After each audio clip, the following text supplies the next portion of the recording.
Hi there, and welcome back to Out There, a Cryptid podcast. I'm your host, Josh. On the 13th of each month, I come out with a new episode focused on a cryptid that I find super fascinating and weird. And if you still don't know what a cryptid is, it is defined as an animal that has been claimed to exist, but never proven to exist. Cryptids don't have to be supernatural or mythical beings, although many of them are. Some cryptids have actually become documented animals. Make sure you go and follow the podcast on Instagram, at Out There Cryptids, and check out the posts I make for each episode and maybe send some suggestions you'd like to hear. Happy 2023! I think the best way to start the year is with a bunch of different cryptid stories. So, sit back and enjoy our first episode of the new year. Today's episode is an interesting one. It has stories from people who have seen almost every kind of cryptid. We've got Bigfoot, aliens, shadow people, and many more. We are talking about some of the creepiest Reddit stories on the internet. There is no Weird Club segment today, just me. Let's dive in. Our first story was posted 5 years ago by the user PM_me_your_ghost_pic.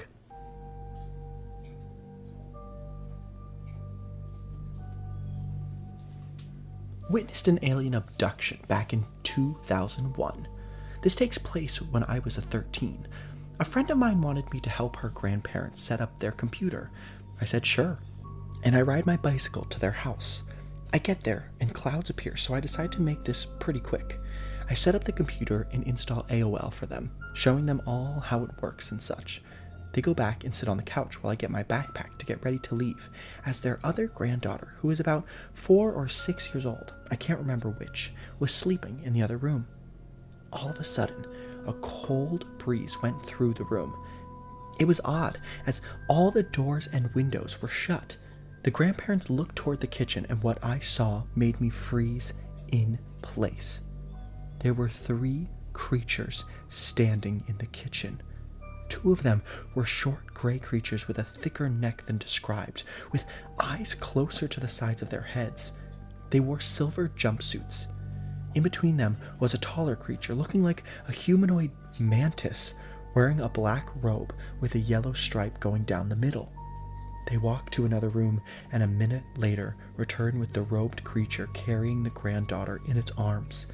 It's looking at me, and I get the feeling it knows who I am. I don't know why I got the feeling, but I did. I was very scared. More of the situation than of them, and the grandparents were looking at them too, but not doing anything. I decided to say, screw this, and fought off all the fear I could, and clumsily charged towards them. I didn't even make it 3 steps before the grandfather stopped me and told me they will bring her back. The creatures didn't move and continued to look at me. I couldn't get any more words out of my throat because I didn't even know what to think at this point. All of a sudden, the light stretched around them, and they vanished. An odd glow remained for a few seconds before fading. After a minute of an awkward silence, and the grandfather repeating, "She will be brought back soon," I decided to leave. I rode my bicycle back home fast as I could, while looking back to see if some ship was hiding in the clouds. Nothing was there, and I didn't sleep that night I got home. The next day I did tell my friend what happened, and she did tell me it has happened before. The grandparents and other family members have tried to stop it, but to no avail. They just accepted it with a look of defeat and moved on. Granddaughter was brought back after a few hours. A while after this, their whole family moved elsewhere. I've heard from other people who claimed to experience similar events, and I feel they are legit.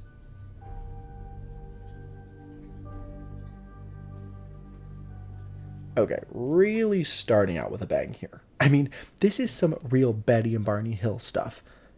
Not only do we have the little gray aliens that we heard about from a couple different cases we've covered, but we also have the metallic suits, which were mentioned in the Skinwalker Ranch episode. I think the most interesting part is that this is the first report of this in the town. I mean, we don't know exactly where this happened, so I can't do any research into the story. So we'll just have to take it for word value and hope that everyone stays safe, and maybe on Earth. Our next story is from across the pond, posted by Creative Polly 5 years ago. When I was a child, around the age of 6, perhaps younger, I used to visit my uncle's house on occasions with my mom and Nan. Each time I was there, I'd go to my uncle's bedroom to look at the mummy that laid on his bed. That's what I thought I was seeing. An adult woman that seemed to look like they were wrapped up in bandages or some material. My uncle was the kind that would tease you or wind you up, so I never believed it was real. Just something he'd rigged to scare me. Each time I went to his house, I would drag my mom or my Nan into the room to show them, and frustratingly, each and every time they would claim not to be able to see a very obvious mummy laid out on the bed. It got to the point one day, after dragging my mom and Nan up to my uncle's room, and them not believing me, that after they left, I stayed to watch the mummy lay in the bed. I stayed in the doorway, the furthest I would ever go, with the side of the bed facing me, and glared as angrily as a little girl could at the woman in the bed. Then it sat up and turned to face me. I froze. It was when the thing started to get off the bed towards me that I discovered my legs again and ran. Years later, my Nan took me and my friend to my uncle's house to dog sit while he was away. It just so happened that his bedroom was where we would be having our sleepover. The room had been changed, and there was no mummy this time around, but retelling the story was enough to freak us both out for the night, though it did not stop us from sleeping. My mom and Nan can't recall me asking about the bandaged woman in the bed, and other weird things I'd seen and experienced as a child. But no one else had experienced the mummy in that house. Now, this one is creepy on a couple different levels. I mean, we've got so many possibilities of what is going on here. We haven't talked about mummies yet, but this could be some person stuck between the afterlife and the real life. And on the same thought, perhaps this is just a spirit who died in these conditions. That would explain why only our narrator could see it. Either way, it is a hard pass for me, and I think that would be an absolutely terrifying sight to have seen. This story was posted by Scoobable 5 years ago, but was from earlier. This happened when I was 7. I grew up on the military base. We lived in the PMQs, not entirely sure on the age of the houses, but our basement did have a bomb shelter in it. So I had just broken my leg, and my dad moved my bed to the living room and set up my computer so I could play Buzz Aldrin's Race to Space whenever I wanted to. I was also given a frying pan and a pot if I ever needed anything in the middle of the night. So it's God knows what time, and I'm awoken by a sound. I look around and I don't really see anything until I notice a hand peer out the entranceway to the living room. I immediately look at the TV to see if I can see a reflection. I do. It looks like a man, my father's build and height, but the uniform is wrong. My father a few times was called and deployed on moment's notice. I could just tell this was a World War II uniform. So I freaked out. I grabbed the frying pan and pot and began slamming them together as hard as I could. The figure in the TV just walks away into the dining room and then turned to the kitchen, from what I could tell. Just as he turns, my father is already in the living room, asking what's wrong. I replied, "Someone's in the house." He immediately goes for his baseball bat and starts searching the house, checking the locks and windows, then gets on the phone and calls the MPs. And before I know it, he and the neighbors and the MPs are outside securing the whole damn neighborhood. They never found anyone, and I've never had a similar experience since then. this story is a good example of what is most likely a residual haunting. Now, I think we have discussed this before, but to remind you, there are many different classifications of hauntings. Residual is when a spirit is doing normal tasks that they did in their lives while they were still alive. Most of the time, they don't interact or cause any harm. And that sounds like what we have here, a residual spirit of a soldier from World War II visiting either his old home or maybe an old friend. And yes, it can be frightening to see these spirits, but for the most part, they don't cause any harm. Now, we have a story of a possible Bigfoot. It's a quick one, but nonetheless frightening. It was posted by Atlas Moths.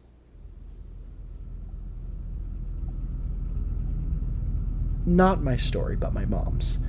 When she and my aunt were young, they were playing with some neighborhood kids in the woods across the street from their house. She claims that they heard a noise from above them, looked up, and saw something crouching in the branches of the trees. She said it was humanoid, about 7 to 8 feet tall and completely covered in fur. As soon as it noticed them, it leaped down from the tree and sprinted further into the woods. Of course, they were all terrified and ran back to the house. They never saw the thing again. But both my mom and my aunt are adamant that it happened.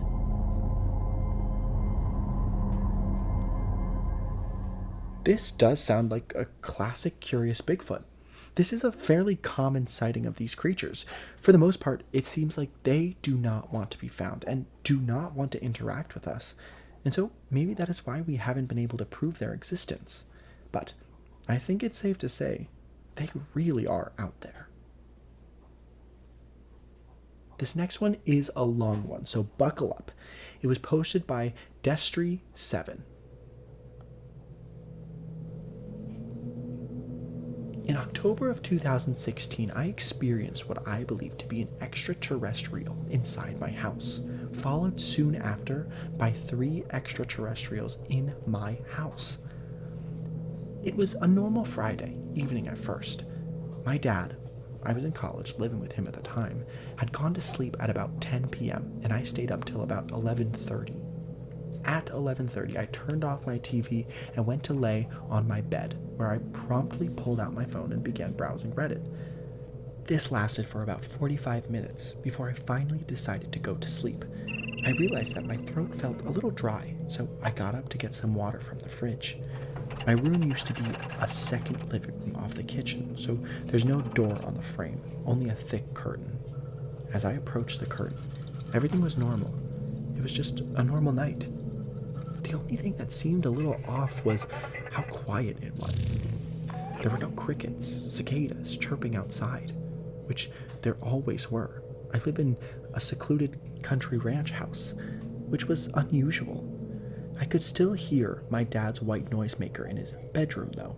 He uses it to help him sleep. It felt like a normal night. I pulled the curtain aside to step into the kitchen and experienced the single most terrifying thing in my entire life. Behind the curtain was what I believe to be an extraterrestrial alien. It was facing the hallway to my dad's room, and it was in a crouched position. We had a nightlight plugged in right above the kitchen countertop, so I assume it was trying to avoid the light. Its skin color was a sort of dark gray, gunmetal color. As I pulled the curtain all the way back, the alien turned his head sharply to look at me. I gasped. I was immediately overcome by an immense sense of dread and terror. I was quite literally paralyzed by fear. I just stood there with my hand on the curtain, mouth agape. It stared at me for a couple of seconds, and then everything went black. I regained consciousness an hour later, and I was laying on top of my bed, the covers still made. My heart was pounding, and it felt like it was beating 1,000,000 times a minute. I saw something on my left, which was the darkest part of the room. I had a door leading to our carport. Standing over my bed were 3 dark gray figures. They were tall, their heads nearly touching the 7-foot ceilings in my room. I turned my head, stared at them, and began to experience the same sense of terror as before. It was the exact same sense of dread and paralysis. I was unable to move, unable to speak, unable to do anything except look. This time, they looked at me for much longer than a couple of seconds. It felt like it lasted a full minute or more. At the end of that minute, the being in the middle leaned in a little bit and moved its hand toward my foot. It tapped its fingers on my foot 3 times, slowly. Each time it tapped, a strange sensation pulsed through my body. It was just a weird energy that I can't really describe. After the 3rd pulse subsided, the being stood straight again, and then everything went black. I regained consciousness yet again a minute or 2 later, still on top of my bed, cover still made, and immediately began to cry. I don't mean just a tear or 2, I mean that I was quite literally just bawling my eyes out for the next few minutes. Eventually, all that emotion subsided, and I grabbed my phone from my bedside table. It was 1:33 a.m. I didn't end up going to sleep at all that night. I just sort of sat there on my bed, trying to explain to myself what just happened. In the years since this has happened, I've yet to come up with an explanation that doesn't involve aliens, demons, ghosts, or some sort of paranormal phenomena. I thought of sleep paralysis at first, but I never went to sleep before I saw the first one. I was wide awake still when I went to get a drink of water. I wasn't dreaming because I hadn't yet gone to sleep. When the 3 came right after, I thought it could be sleep paralysis since I woke up on my bed and was unable to move or even scream when they looked at me. But how did I get in bed when the last thing I remember was looking at the first one in my kitchen? I know you hallucinate when experiencing sleep paralysis, but how did I see 3 distinct beings that essentially remained motionless? And what the F was that sensation whenever it tapped my foot? If it was sleep paralysis, I've never had it before and I've never had it since. If it was some sort of spontaneous mental breakdown, I've never had one before and haven't had one since.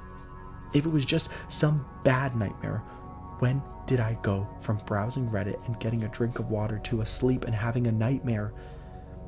Every time I think about it, I get uneasy. Just thinking about the dread I felt that night. It makes me feel squirmy and nervous. That night felt like death, but I don't know if whatever was in my house or whatever I imagined was malevolent. I don't know if they hurt me or did anything to me or my dad. I don't know if I was crazy, sleep deprived, or actually encountering aliens in my house. I've seen and felt some strange things before and after, including lost time, seeing what I believe to be UFOs, animals on the ranch we live on being mutilated. The lost time thing was a little freaky. I was texting my brother about Fallout 4 in the middle of the morning. I was in the middle of a response laying on the bed in my room when all of a sudden I was sitting on the couch in the first living room, opposite the kitchen to my bedroom. 7 whole hours had passed and I don't remember any of it.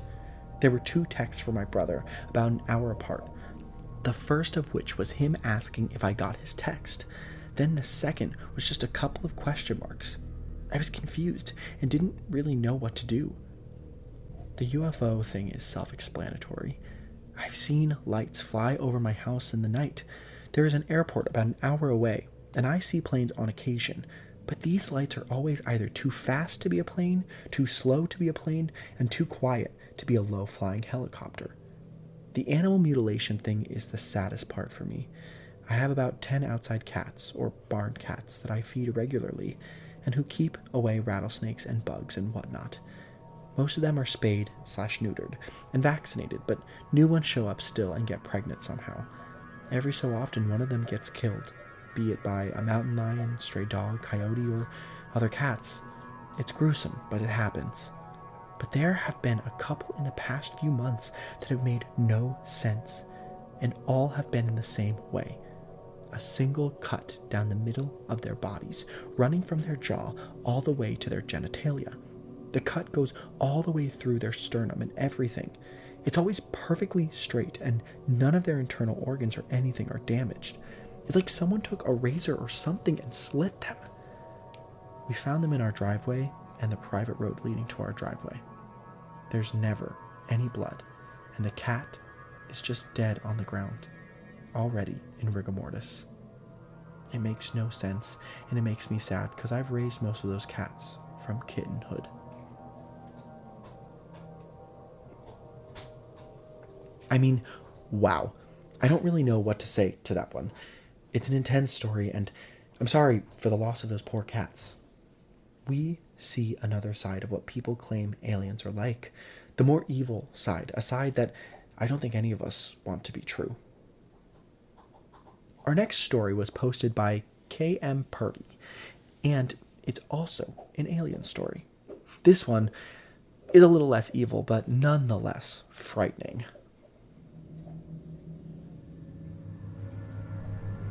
I'm going to write this on behalf of my mother, who passed away a year ago and saw and heard many things that the average person wouldn't believe. To start, I live on a farm in a house that was built in the early 1900s. To date, 4 people have passed away in the house or near the house. My great-great-grandmother died in a rocking chair. My great-great-grandpa was riding in a wagon down our driveway when his team of horses got spooked and he flew off and broke his neck. A hired man's wife fell down our stairs while she was pregnant and hemorrhaged and died, and my aunt died in my old bedroom at age 2. Over the years, my mother and brother have experienced many different spooky things on our property. In the early 1880s, they both heard footsteps walking up and down our upstairs hallway in the middle of the night. My brother was alone once, and he was outside doing farm chores in the dark. He was maybe 500 feet from the house.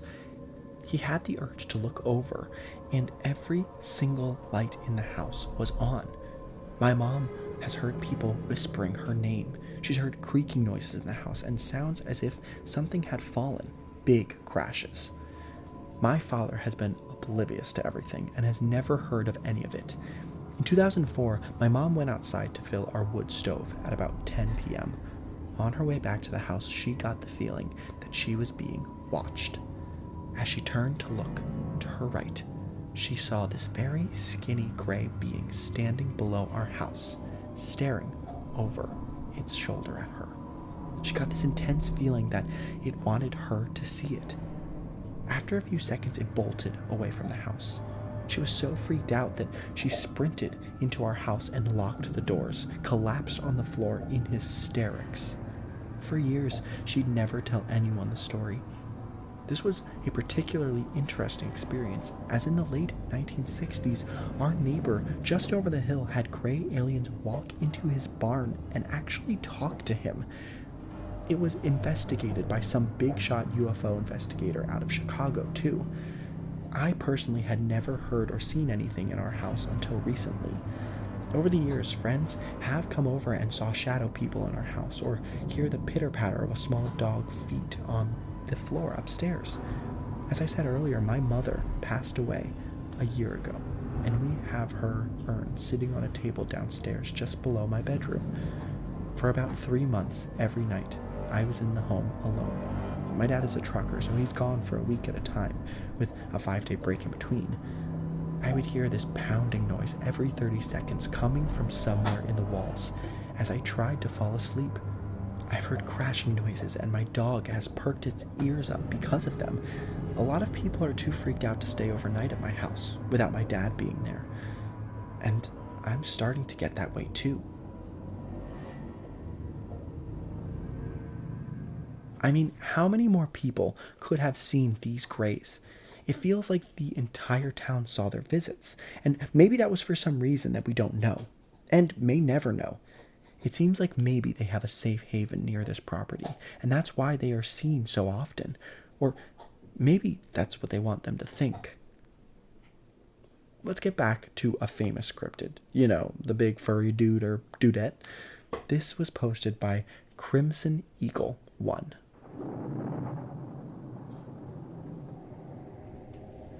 I was hiking up in the Cascades in Oregon. I was in a more remote area of the range. On the 6th or 7th day on the trail, the hair on the back of my neck started standing up. I chalked it up to being a mountain lion in the area. But the weird thing was, the uneasy feeling never left. That night is when I heard the howling. It wasn't wolves or bears or any other animal I had ever heard.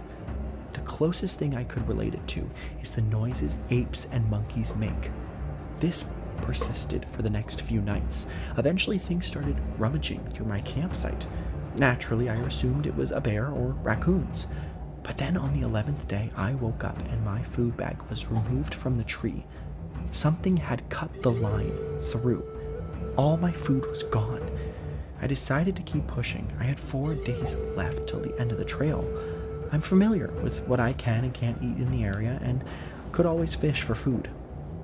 The same nightly activities occurred, and on the 13th night, something started throwing rocks at my tent. For some reason, I lost it. I screamed into the darkness for whatever it was to leave me alone, hoping it was just some person fucking with me, and maybe they'd scream out, "Sorry, mate," or something. Instead, it grew quiet. For the first time in nights, nothing could be heard. Then, a scream, louder and more vicious than any other night, cut through the night. Then nothing. Complete and utter silence again. Despite it being quiet, I wasn't able to sleep that night. I just waited. The next day I continued my hike, dead tired, just wanting to get out. The hair on the back of my neck still standing, the forest still quiet. I felt like I was being hunted. Towards the end of the day, I had sat down to rest before pushing a few more miles when I saw it. Something tall and large, bigger than any man or animal I had seen, sliding through the forest, not making a sound. I yelled at it. It turned to look at me. I never got a good look at it through the trees and the brush, and it was dark, but I knew that whatever it was causing this. I threw a rock at it and then pulled my knife. This thing just kept staring at me. I don't know what kicked in, but I no longer felt scared. I felt angry, and I ran at the thing. It ran for me, and I chased it in the woods. It had long strides and easily outpaced me, but I continued the chase. After several minutes, I gave up and collapsed in exhaustion. I rested for a bit before backtracking my way back to my backpack and resting area. I was tired and made camp there. Another night of silence when I woke up the next day and had about 10 miles till I was out. Exhausted, hungry, mentally drained, I made my way out. As I got closer and closer to the end of the trail, the typical forest noises returned. Birds, bugs, mice running through the undergrowth. All these noises slowly returned. I no longer had this feeling of unease. I got to trail's end, sat in my car, and cried. To this day, I still pass it off as someone just fucking with me, but the way that thing moved in the forest, I just don't know. I told a park ranger about it, and he jokingly said they have a bunch of Bigfoot sightings in the area, but most likely it was a local fucking with me, or my own imagination. I do a lot of long hikes, but that 15-day was by far the worst.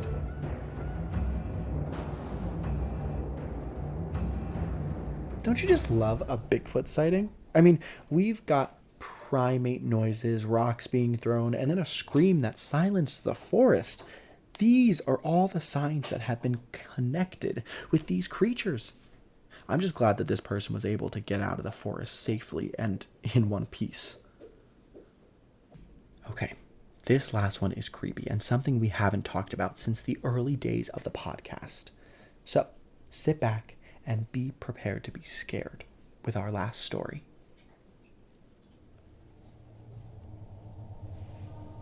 About 7 years ago, in the Sierra Vista, a little city in Arizona about 50 minutes from the Mexican border, misfortune had hit hard, and I had been homeless for about 6 months at that point. So, the usual schedule for me was to be awake until sunrise. The nights were cold, and staying moving kept me warm, and the first rays of sunlight were so warm that I was able to sleep. I would only sleep for a little bit before I was back up and hitting a local charity for lunch. Catnap through dinner, wake up as the sun goes down, and wander through the desert to stay warm until sunrise. I run you through my schedule so that you know this thing happened during my normal operating hours while I was fully awake. It's not possible that I was dreaming and not likely to be my imagination. So, I had 2 routes during the day.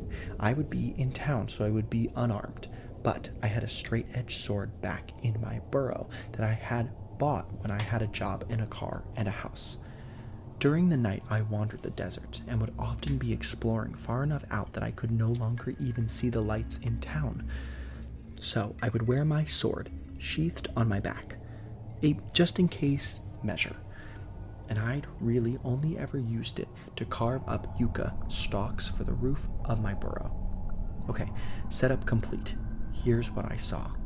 I'm walking along, following the edge of a small wash, twirling a stick I found. I'd walk for about an hour to get there, so I was probably a good 5 or so miles from any human on the planet. I hear a thump, thump from up ahead. But there's some scruffy bushes ahead, so I can't see anything.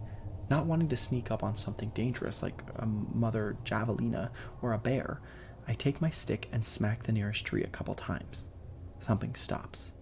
And about 30 feet ahead of me, I see a head poke up from behind a bush. A head I've seen before? Kinda. It had big eyes and tuft bits on it, and it was basically set up like any other primate face. But it also looked almost reptilian. So I did what any normal person would do and grabbed my sword handle and yanked it. Well, it doesn't really work like that. I yanked it forward and accidentally broke the strap that kept the sheath on my back. So here I am brandishing a sheathed sword at a lizard monkey, 5 miles from nowhere, and it stands up to a full height of 4 feet, and Usain bolts itself away from me with this ostrich person gait that was more awkward to watch than it was scary. This was posted by @Fioc, and I mean, what? I don't even know what to make of it, but all I know is that it kind of sounds cute and maybe a new fan favorite if anyone else sees it. I hope that this year brings you good fortune and maybe even a cryptid sighting or two. But in the meantime, so what do you think? Are cryptids really out there? We are on Instagram @OutThereCryptids, so make sure to follow us and tell us all of your thoughts on the cryptids we cover and what you'd like to hear next. It would mean a lot to us if you go to Apple Podcasts and leave us a review. It's a great way for others to find the podcast and enjoy, just like you. 1 month from today, I will be covering a cryptid that has been caught on camera many times. A blacker than black spirit that can cause the overwhelming feeling of dread just with one look. Shadow people. See you next month. This episode was written and hosted by me, Josh, with logo design by Jason Sykes and theme music from purpleplanet.com.